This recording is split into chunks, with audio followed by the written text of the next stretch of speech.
সাল 1945, দ্বিতীয় বিশ্বযুদ্ধ শেষের ঠিক আগে ইয়েল্টা কনফারেন্সে বসেছিলেন স্ট্যালিন, রুজভেল্ট আর চার্চিল। টেবিলের ওপর ছিল পৃথিবীর মানচিত্র, আর তাদের কলমের খোঁচায় নির্ধারিত হচ্ছিল কোন দেশ কার ভাগে যাবে। তারা ভেবেছিলেন শান্তি আসছে, কিন্তু সেই শান্তি জন্ম দিয়েছিল দশকের পর দশক ধরে চলা কোল্ড ওয়ার বা স্নায়ুযুদ্ধের। ঠিক ৮০ বছর পর ২০২৫ সালের ডিসেম্বরে আমরা কি আবারও সেই ইতিহাসের পুনরাবৃত্তি দেখছি? ফ্লোরিডার মার-এ-লাগোতে ডোনাল্ড ট্রাম্প যখন দাবি করছেন যুদ্ধ শেষ হওয়ার পথে, ঠিক তখনই ১৯ ডিসেম্বর মস্কোর মঞ্চ থেকে পুতিন হুঙ্কার দিলেন, ইউক্রেনের ভূমি নিয়ে কোনো আপোষ হবে না।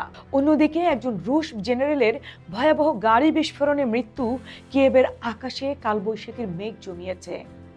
আজ আমরা খুঁজে বের করার চেষ্টা করব আসলে কি হতে যাচ্ছে ইউক্রেন আর রাশিয়ার ভাগ্যে, আর ট্রাম্পের শান্তি দূত হওয়ার পেছনেই বা লুকিয়ে আছে কোন নতুন চাল।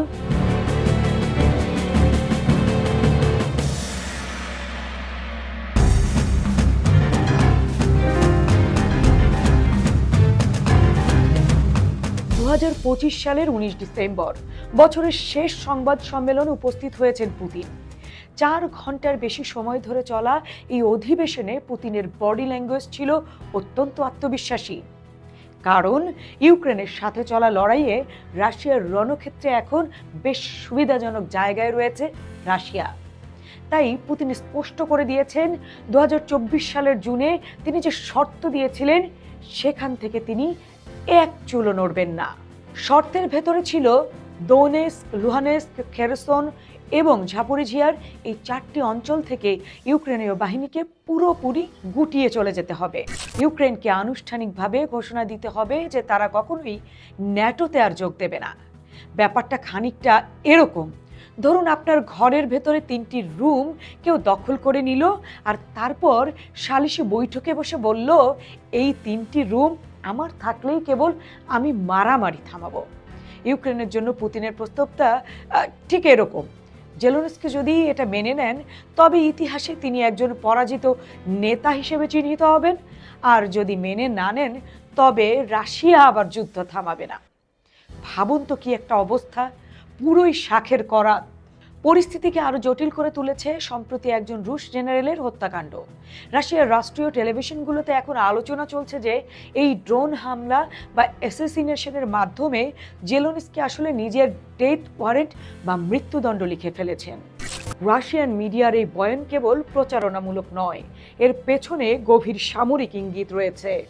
এর মানে হলো রাশিয়া এখন ইউক্রেনের ডিসিশন মেকিং সেন্টার বা শীর্ষ নেতৃত্বের উপর সরাসরি আঘাত হানার জাস্ট অজুহাত খুঁজছে।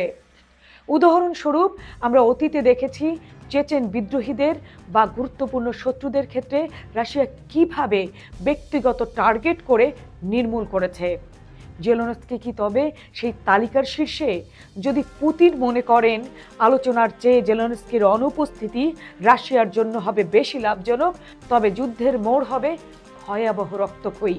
এবার আসা যাক ডোনাল্ড ট্রাম্পের প্রসঙ্গে। ট্রাম্পের পুরো রাজনীতি আবর্তিত হয় ডিল বা ব্যবসায়ের উপর। তার কাছে যুদ্ধ মানেই ডলারের অপচয়। তিনি চান ইউক্রেনকে সহায়তা দেওয়া বন্ধ করে আমেরিকার টাকা বাঁচাতে। ট্রাম্পের গোপন পরিকল্পনা তাহলে কি হতে পারে? কিছু বিশ্লেষক মনে করছেন ট্রাম্প লেন্ড লিজ পদ্ধতি বা লেন্ড লিজ মডেল, অর্থাৎ লেন্ড লিজ মডেলটা হচ্ছে দ্বিতীয় বিশ্বযুদ্ধের সময় আমেরিকার তৈরি একটি নীতি, যেখানে তারা সরাসরি যুদ্ধে কিন্তু জড়াবে না, কিন্তু মিত্রপক্ষকে তারা সামরিক সহায়তা, খাদ্য সহায়তা বা অস্ত্র সহায়তা দিতে পারবে বা লিজ দিতে পারবে। আবার এই পদ্ধতি ছাড়া অন্য কোনো উপায়েও ইউক্রেনকে চাপে ফেলতে পারে, যেখানে তারা বর্তমান সীমান্ত মেনে নিয়ে যুদ্ধ থামিয়ে দেবে। ট্রাম্প পুতিনকে খুব ভালোভাবে চেনেন বলে দাবি করেন, কিন্তু পুতিন কি ট্রাম্পের কথা শুনবেন? আরেকটা উদাহরণ দেই, ট্রাম্প হয়তো পুতিনকে বলেছেন তুমি এখন যুদ্ধ থামাও, আমি ন্যাটোকে বোঝাবো তোমার সীমানা থেকে দূরে থাকার জন্য। কিন্তু পুতিন কিন্তু জানেন ট্রাম্পের মেয়াদ কিন্তু আজীবনকাল নয়, মাত্র 4 বছর। তারপর যদি নতুন কোনো মার্কিন প্রেসিডেন্ট এসে আবার ন্যাটোকে উস্কে দেয়, তাই পুতিন দীর্ঘমেয়াদী বা লিখিত গ্যারান্টি ছাড়া ট্রাম্পের কোনো ফাঁদে পা নাই দিতে পারেন। ইউক্রেনের ভবিষ্যৎ তাহলে কি হতে চলেছে? কোরিয়ান মডেল হিসেবে উত্তর ও দক্ষিণ কোরিয়ার মতো যুদ্ধবিরতি হবে, কিন্তু কোনো স্থায়ী সমাধানে আসবে না কেউই।